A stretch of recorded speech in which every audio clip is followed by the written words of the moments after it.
Arthere is a new art space in Istanbul. It was established in 2014 on the Asian side of the city in a part of Kadıköy named Rasim-Pasha. What's interesting about this location is that Rasim-Pasha has seen significant changes over the last few years, and particularly the emergence of a new art scene. Nowadays, it's famous for its graffiti, its new art studios and alternative art spaces. There are also cafes opening nearly every week, and it's worth mentioning that because of its growing importance, this year this neighborhood has been selected as one of the locations for the Istanbul Biennale. Arthere functions as a hub for Syrian artists who've recently moved to Istanbul because of the conflict in Syria. It's an artist-run gallery featuring the work of its members and guests, as well as an art studio, an art center, and a cafe. Arthere is financially independent, and it doesn't rely on external funding to cover its basic needs. In fact, the space has a business side. Artists can work here. They have access to all the facilities to do their work, including a darkroom, a carpentry workshop, and an archive. But at the same time, it's an art gallery where they can sell their work directly, which contributes to the income. And this in turn helps maintain the financial sustainability of the space. At the same time, it has an art cafe, which is a space where people can meet and discuss ideas and where art-related activities are held, such as concerts, workshops, or panel talks. Hi, this is Omar Barakdar from Arthere Istanbul. I would like to take this time to explain for you about our initiative, Arthere. Before starting, I would like to explain more about the circumstances behind the founding of Arthere Istanbul. First of all, there was the Syrian Revolution. Then, after the beginning of the revolution, within, let's say, 5-6 months after the start of it, a lot of other factors interfered, a lot of new groups interfered.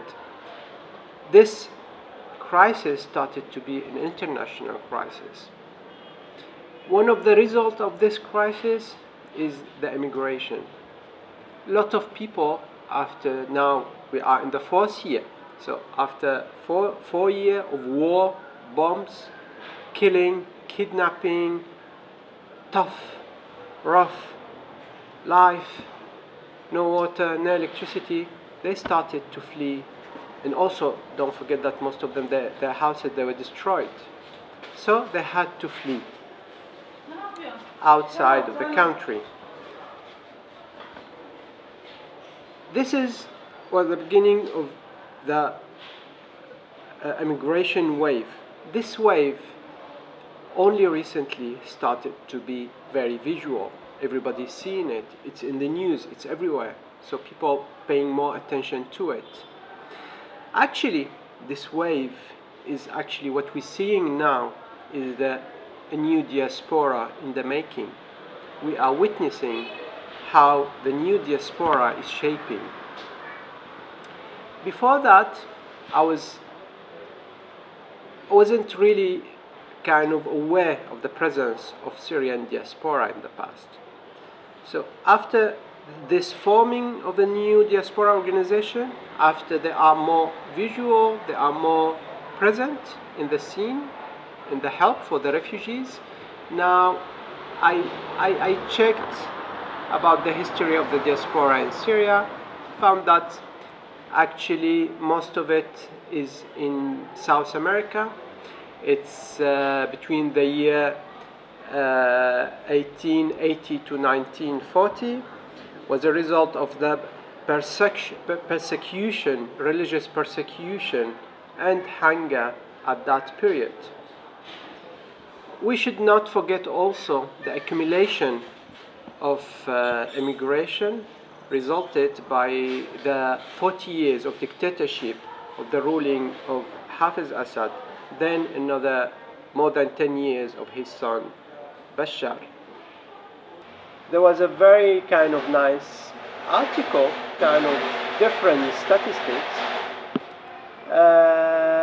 They were actually taking photo of the belonging of the people going to take a boat to flee to Greece, then to Europe, or throughout other channels.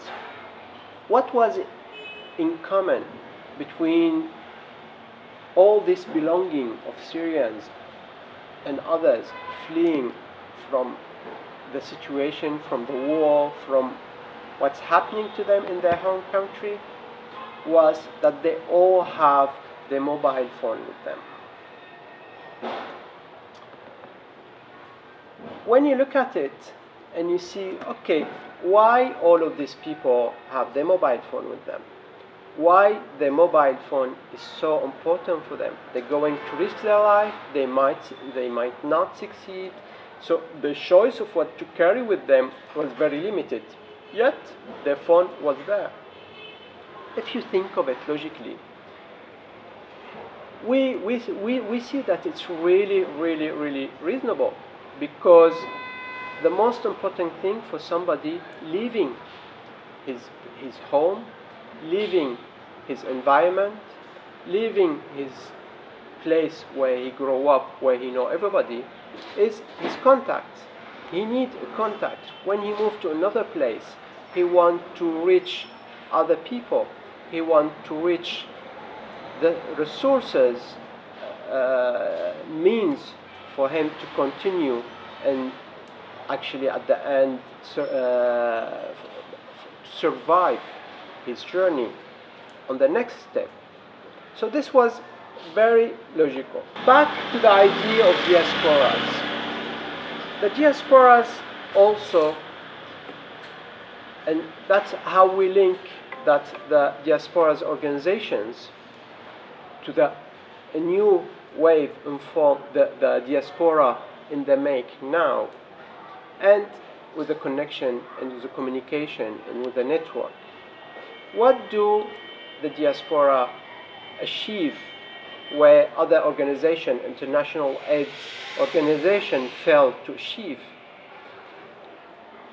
Actually, the diaspora can work like a kind of link, like a bridge.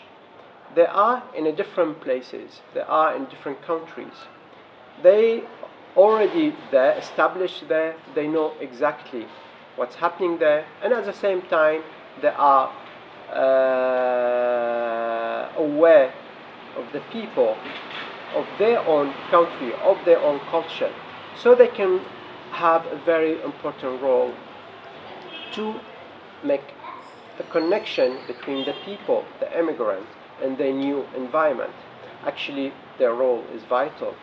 It's even exceed the role of the international aid organizations. What we see recently, that all the diaspora from the all diaspora formed organizations, they managed to reach places where international aid organizations they couldn't. For example, inside of Syria, where international organizations they can't go because of the risk there. Also, because of the nature of the international aid organization, they are more focused into basic needs, while the diaspora, they were actually varied.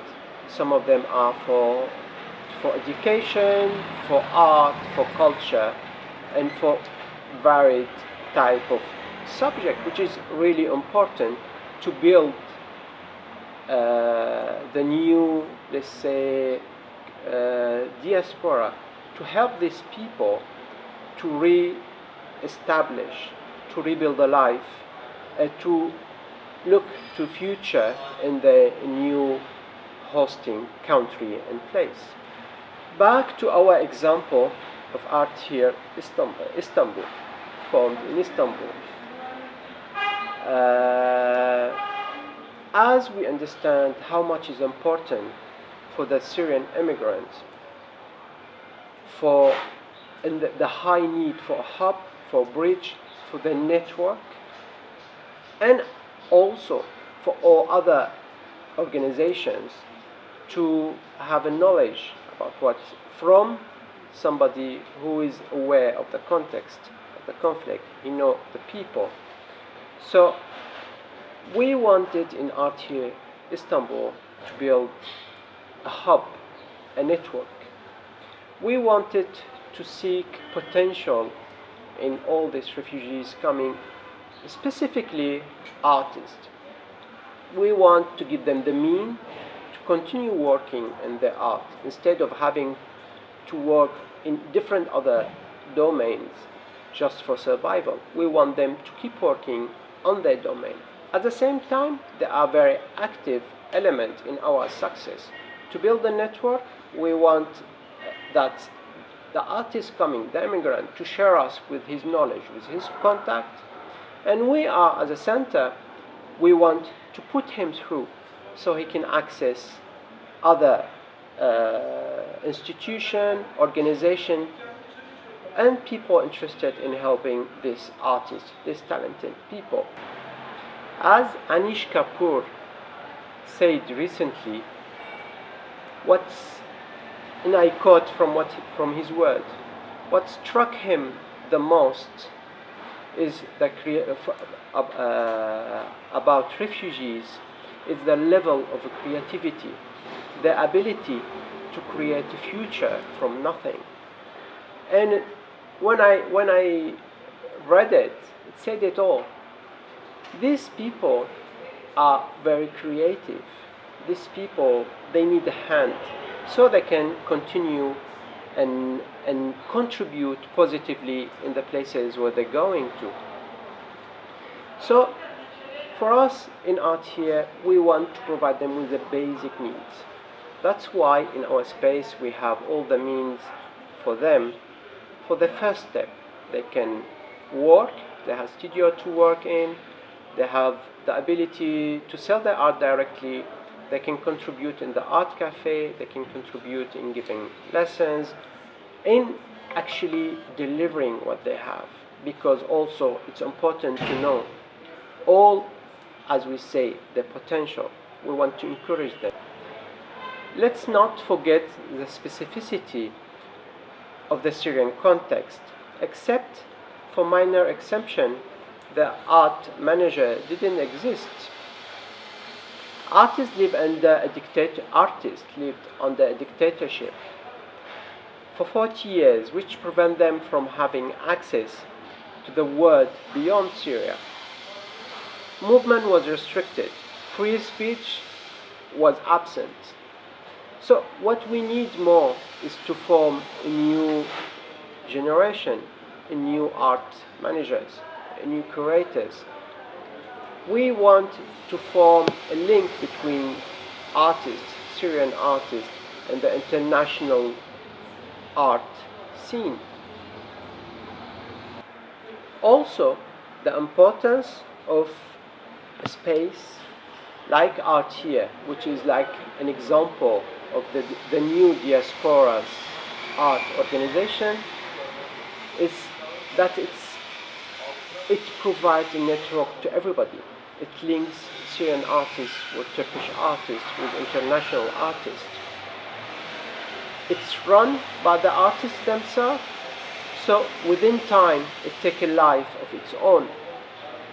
We had a lot of examples where curators, for example, from Italy met artists from Brazil to make an exhibition in the United States. The project go beyond control of everybody and to a positive dimension. Art here is self-independent financially for its basic needs. So actually it will survive as existence. It needs, of course, more interaction. It needs more people to build the network, then to help more, to grow more, and then to provide help for others, for the newcomers, for the new Syrian refugees coming from Syria, and also to provide the information, the vital important information for the whole world art support organization on where we need help, where Syrians need help, where this new generation needs to be supported. Later on, hopefully, this will build a future for these Syrian artists, a future for their peers working with them, the volunteers working with them. Thank you very much for listening. Unfortunately, I couldn't be in Salonika with you because of other commitment, but please, if you have any question, do not hesitate to send us to our email address and check our website for any other information. Thank you very much for your time. Bye bye.